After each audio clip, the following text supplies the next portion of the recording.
A few months ago, we put a call out on the Late Break Show asking you to show us what you drive. What have you got in the garage? What are you working on? What vehicles do you own and why? Why do they turn you on? Why do they do things for you? The response was excellent, and we put out 3 episodes called The Projects of the People. I will put links for those videos in the description below, and I urge you to watch those. Because they were so popular, we've had more people contacting us, showing us their projects, so consider this another batch of Projects of the People. So to kick off episode 4, we've got 3 people who have bought blind. Lockdown blind purchases. We've got a flooded garage Lotus, we've got a snowy Vauxhall Monaro, and we've got a drunken eBay Chevrolet Impala purchase. These folks were brave. I've bought cars unseen.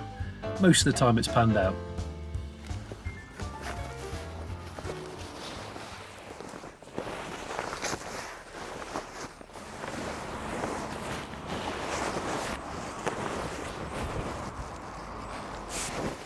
Okay, Projects of the People. My car in 2 minutes or less.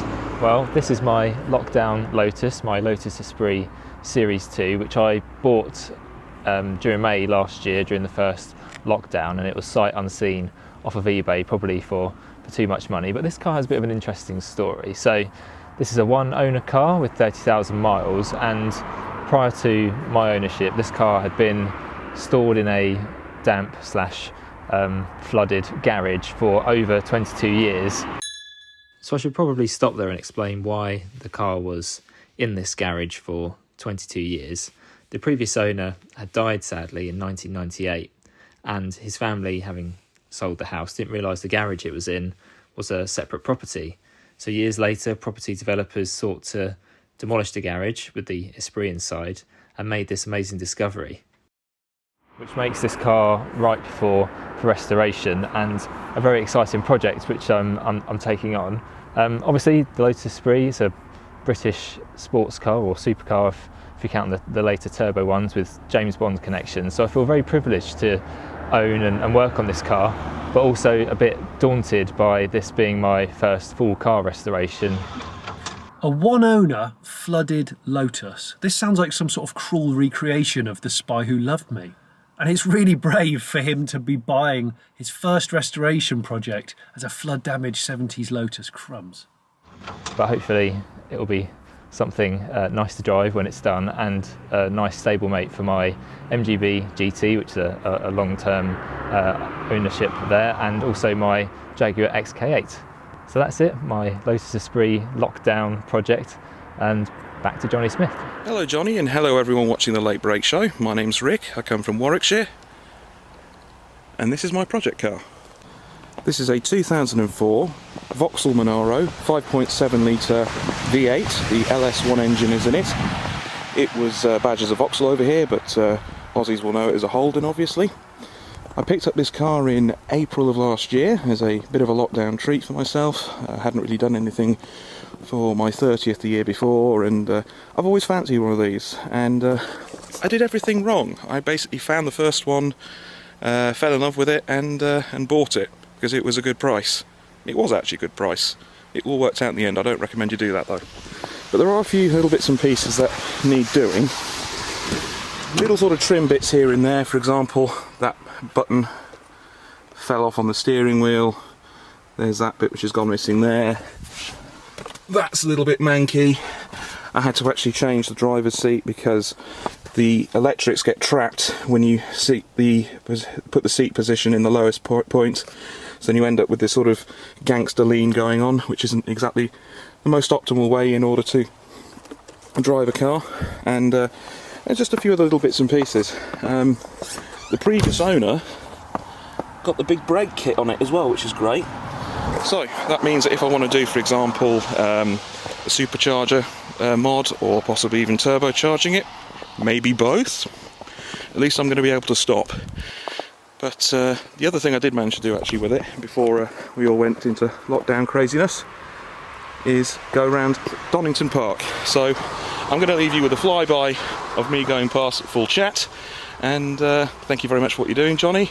I hope to see you all at some point at some kind of meet, and I'm going to try and drive home very, very carefully. So until then, take it easy.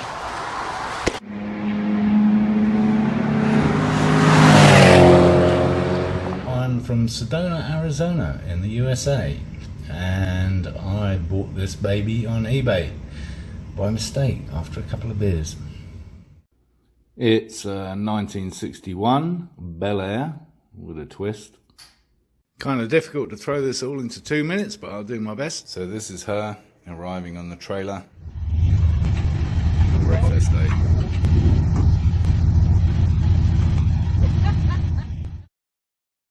But the motor was already in here, and it's actually an L95 motor, which was also in Camaros and Corvettes, and it actually pulls pretty well. The handling's obviously appalling. As you saw, it ran when I got it, and pretty well, honestly. And yeah, but electrical wise, nothing else worked. We completely overhauled that with the help of a very good friend. Interior lighting, all the exterior lighting, and some additional stuff while we were at it, just for fun.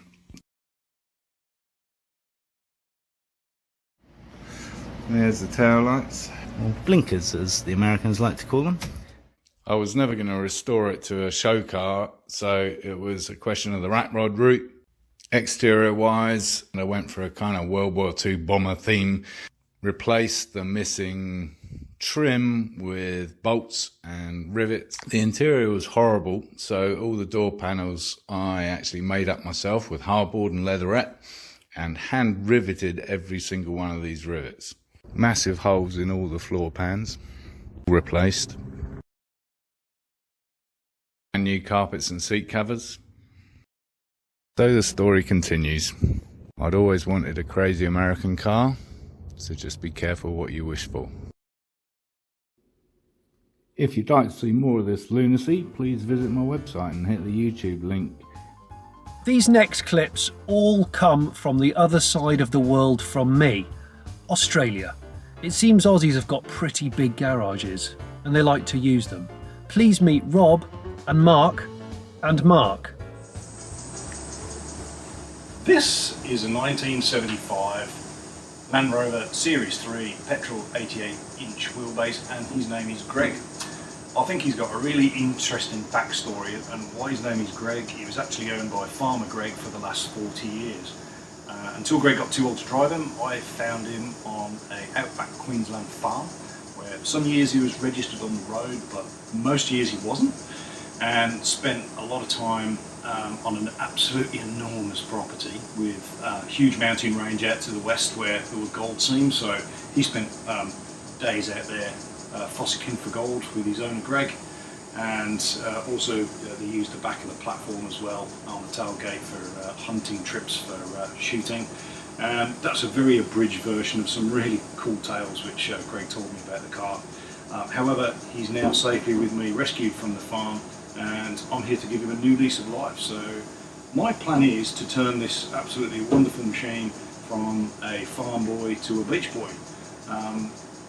Being an outback car, it's got very little rust, so I have moved it to where there's going to be salt in the air, so I have to be really careful of that. But so far we've taken the truck cab off, we've taken the frame off which would hold the canvas roof, and we're going to turn it into a proper little safari truck. So behold its genius. Fold down roof, full safari mode, chuck your surfboards in, get your mates in, have a cruise down the beach, have a day out. It's going to be a great adventure, and I'm hoping to get Greg up and running with the next 6 months. However, the patina, the dents, the 100 layers of paint on him, I think it's part of his history. I want it to stay. Other people have told me to restore it back to its glory, but you know, the debate's still out on that. So yeah, thanks for watching. Hi Johnny, you wanted some projects? Well, this is my 1936 Austin 7 Special based on a Ruby. I bought this sight unseen, total shit heap was, but anyway, not as described. The only things that were left on it, the mud guards and the top of the bonnet. The engine wasn't bad, but everything else was crap. It's got sort of period instruments. The machine turned the dashboard, so it looked a bit trick. It's got a remote gear change. It's got a lowered axle, front axle. The motor's pretty standard. There we go. There's the SU. It's got a full flow oil system. That's off a spin-on oil filter off a Harley Davidson there. It's going to get a Ricardo head as well, which will supposedly make it go a bit faster. I think you get a whole 2 or 3 horsepower, which in an Austin 7 is like 10% increase, you know, or maybe 15% increase. So that's a lot. And really, it is a heap of fun. Now, just move over to the Citroen. And I bought it as a roughie, and it's still a roughie, because I wanted to go on a rally to Central Australia with a whole lot of 2CV people. And so I pulled the original engine out and gearbox and put in a ID19 engine and gearbox, which is really the same engine, but it's got a cross-flow head and it's got a 4-speed gearbox. I even put cruise control on it because I didn't want to get a sore right foot. I'm sorry, Mark, did you just say that you fitted cruise control to a classic rally car? That's got to be a world first, surely. I should have taken those seats off the roof. But anyway, this is the Lancia Aurelia B10. It was the first car to have a V6 engine. Lancia invented the V6 engine. They're a lovely car to drive. You know, typical Italian car of the era. There's a bench seat, column change, 4-speed, and that'll hopefully be a runner in about a year. And lastly, this little Austin 7, Chummy, and it just gets along well. It's again a bit of a roughie, simplicity itself inside. I live in the country, so it's perfect. Now that's about it, really. Thanks. See ya. G'day, my name's Mark. I live in Moonta, South Australia. I'm a car artist, car enthusiast, and a novice YouTuber. And this is my daily driver. It's a 1990 R31 Skyline with an RB30 inline 6. Automatic, soon to be, hopefully, 5-speed. She goes hard. She was cheap. Fixed her up with a few bucks. And she's fast. She don't have a turbo. She just goes. She is a ripper. She's my dirty 30. And I love her. But now, let's go to the shed and see my other project. Welcome to my garage. 9 metres by 9 metres, full of car stuff. This is where my projects are. Excuse the 1926 basket case Model T Ford with Model A running gear. That's a later date. But we're looking at my 1961 EK station sedan. She's a Holden.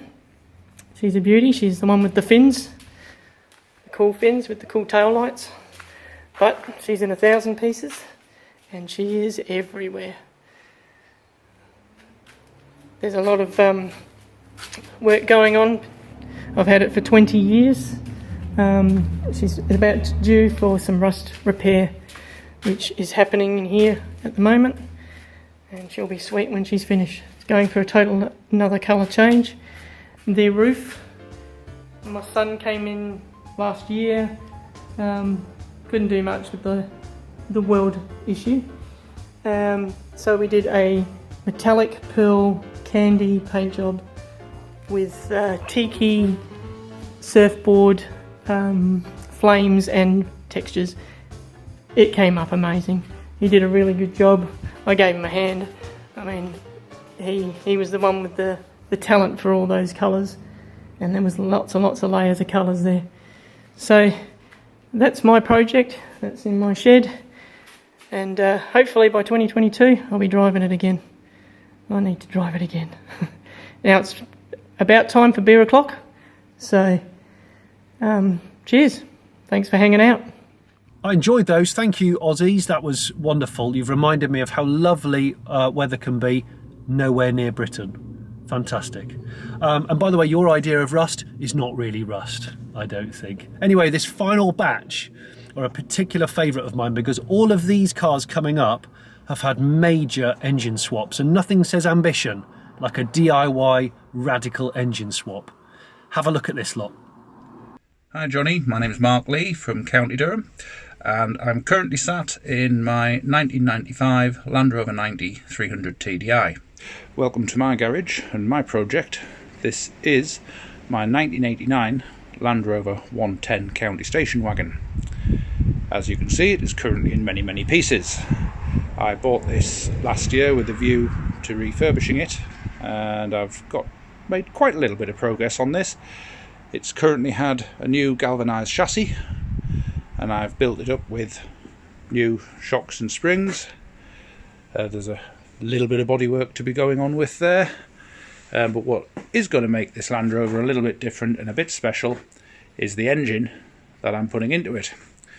And this is a Cummins 5.96 BT 12 valve, more commonly found in this country in DAF light trucks, but it's been extensively used in Dodge pickup trucks over in the States. They sound absolutely fantastic, they produce a huge amount of torque, and this particular version is about 130 brake horsepower. There's a fella on Facebook who does the conversion kits. They include welding engine mounts and a conversion plate for you to attach the Land Rover transfer box to the back of the ZF gearbox from the lorry. I've rebuilt the gearbox myself and attached it to the lorry gearbox. That is currently mocked up in the car, and the next stage is to mock up the engine in the vehicle. I'm not 100% sure when I'm going to get this finished, because time and funds are always against us, but there's a fair bit to be getting on with, and I'm hopefully have it as a rolling chassis at some point later this year. Thanks for listening. I'll hopefully see this online in one of your videos fairly soon. Hi Johnny, this is my 1976 Reliant Scimitar. It has a Vauxhall Omega 3-litre V6 engine. Very compact engine which makes well over 260 horsepower now. I bored the throttle bodies out, I made tubular exhaust manifolds, ported the heads and fitted an aftermarket ECU. Mapped that on the rolling road, which was a very stressful occasion. Has a lightweight flywheel and the Vauxhall Omega 5-speed gearbox. That goes through a custom prop shaft to the Scimitar rear axle. I fitted a Quaife ATB differential, which is a lovely bit of kit. These are Cosworth vented rear discs and calipers, and on the front Rover 827 discs and Ford Mondeo calipers, which gives the ideal brake distribution front to rear for the weight distribution of the car. Has a Rover 214 bumper grafted on the front, and I got rid of the rubber bumper from the rear, just fiberglassing the original lines of the car there, to give hopefully what the designers intended rather than what the legislation dictated. It has a stripped out interior, obviously. It's very noisy but very good fun. Toyota MR2 seats and a little bit of a half roll cage with all the fuel pumps in the back there, under the little space saver spare wheel, and the battery also located in the back. Now just a two-seater. Plenty of wiring still to do. I've recently removed the LPG kit I fitted. Yeah, this car has been such fantastic fun with sticky tyres on Bedford Autodrome and Santa Pod Raceway. I can't wait to get it back again. It's survived a house move, marriage, and now two girls. We've had two little girls, and I'm so pleased I've still got it. I'm delighted that I'll hopefully have it on the road again very soon. Hello everybody, my name's Paul and I'm going to introduce you to my 1981 Dodge Space Van project. When I say Dodge, it's actually British. It's a rebranded Commer from when the Roots Group were taken over by Chrysler back in the late 70s. They were quite a common sight at one time. Now there's less than a handful left, even more so standard ones, and I'll show you what I've been doing to mine. It was originally a British gas van, and then it died and was left in a scrapyard for 19 years before it was rescued by the person I bought it off, who was a guy called Alan, who was a guitarist, and he was touring the United States with Gloria Gaynor at the time I bought this. That's actually a fictional newspaper and was put on there by the BBC. They used it for a drama called Field of Blood back in 2011. It was shown 2012. It's also been in a Nicole Kidman film not too long ago called How to Talk to Girls at Parties. It was a bit of a flop. The best bit was the last 2 seconds of the film, which had this van in it. I had a Dodge Commer once too. It was massively slow, and I only bought it because it was a camper van, and I'd worked out that it was much cheaper to buy that and live in it for a week than spend money on hotels. I'm not a Scrooge. These vans have a big plastic fake grille on the front, but because of the modifications this van's done, it's actually been opened up and it is actually a proper grille. We've got an oversized radiator in there now. Brakes on these are drum brakes all around, so I've used some steel toe cap boots, made some air scoops for the drums. Yeah, that's a 6.6 Ford V8, which has had a lot of work done on there. It's a mid-tune. We're looking at 350 to 400 horsepower with a 3-speed gearbox, straight through exhausts. We've got a Rover P5 back axle in there, mounted on a 5-link dragster style setup. We've got an oversized custom made aluminium fuel tank. Now the cab's pretty much standard. On the dashboard side, we've got a 1970 style overhead console that I made, the radio in it, a voltmeter, and the switchgear for starting the engine. We've got a full roll cage, and then we've got the engine. Like I said, it's a 6.6 Ford, came from a 1979 Lincoln Continental. We've got racing pistons in there, aluminium heads and rockers from Australia. The intake came from America, as with all the other bits, and a 4-barrel double pumper carb, which I can't actually start the engine for you because it's all drained down for winter. I hope that was interesting, and thanks for watching. So what we've learnt from those video clips is that people like to make Reliant Scimitars and Commers unnecessarily fast. So here's a bonus clip of a Welshman called Adam Sindri, and he's got a Reliant Scimitar and a Commer, and he's made them unnecessarily quick. Because why not? Hi, my name's Adam, a Welshman living in Somerset, and these are a few of my projects. A 1975 Reliant Scimitar SE5A with a Saab 2.3 turbo in it. Engine swapped it in 2017. It's been running around for a good few years now with a 5-speed manual gearbox. Only blown one box up. Recently decided to fit a BMW 7-speed dual clutch transmission from a 2015 plate M5. Additional to that, I've got this, my 1968 Commer Wanderer. Originally they're 58 horsepower, a bit pathetic. Would struggle to get out of the way of an Arctic lorry, a bit scary to drive. So what I thought would be a good idea was more power. That's got a Saab 2.3 turbo in it as well. And a Vauxhall Omega 4-speed auto box and a Rover P5B rear axle. It's not finished yet by any stretch of the imagination, but I've had it up and running. Even at low boost pressure, and that's 175 horsepower. Yeah, easy burnouts. So this is the engine currently sat on its mount in the Scimitar with the 7-speed box behind it. Made my own adapter plate and bell housing adapter, flange adapter. And this is the engine sat in the Commer. Despite being so much bigger and considerably more powerful, it's no higher than the previous engine, and I only lose about 4 inches into the body of the van.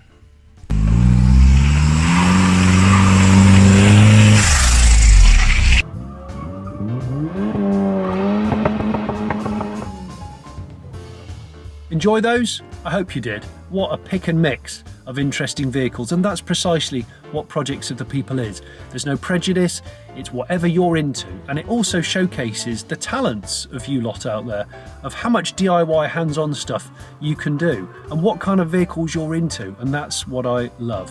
Thanks to everyone who sent these in. There's going to be 2 more episodes coming up very, very soon, and if they've already arrived, I'll put links to them above my head now.